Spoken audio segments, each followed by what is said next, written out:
আসসালামু আলাইকুম রহমতুল্লাহ।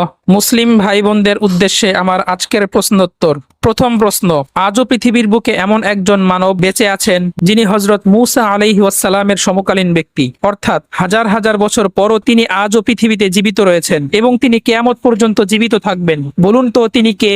দ্বিতীয় প্রশ্ন, কিয়ামতের দিন তিনটি প্রাণী জান্নাতে যাবে, অর্থাৎ তারা দুনিয়াতে মানুষ নয় বরং প্রাণী হয়ে বেঁচে ছিল, কিন্তু মৃত্যুর পর তারা মানুষ হয়ে জান্নাতে যাবে। বলুন তো সেই প্রাণী তিনটি কি কি? তৃতীয় প্রশ্ন, বলুন তো কোন নবীকে আল্লাহ তাআলা মৃত মানুষকে জীবিত করার ক্ষমতা দিয়েছিলেন? দর্শক বন্ধুরা, যদি আপনি নিজেই এই প্রশ্নগুলোর উত্তর দিতে চান তাহলে ভিডিওটি পজ করে কমেন্ট বক্সে উত্তরগুলো লিখে যেতে পারেন। আর যদি উত্তরগুলো আপনার জানা না থাকে তবে শুনে নিন। প্রথম প্রশ্নের উত্তর, হযরত মূসা আলাইহিস সালামের জামানা থেকে আজ পর্যন্ত হাজার হাজার বছর যাবৎ যিনি বেঁচে আছেন এবং কিয়ামত পর্যন্ত যিনি বেঁচে থাকবেন তিনি হলেন হযরত খিজির আলাইহিস সালাম, যার কথা কোরআনে উল্লেখিত আছে। দ্বিতীয় প্রশ্নের উত্তর, মানুষ না হয়েও যে তিনটি প্রাণী জান্নাতে যাবে তার একটি হলো ওই কুকুর যা কোরআনে উল্লেখিত আসহাবে কাহফের যুবকদেরকে পাহারা দেওয়ার জন্য ৩০০ বছর পাহাড়ের গুহার সামনে অবস্থান করেছিল। সুবহানাল্লাহ।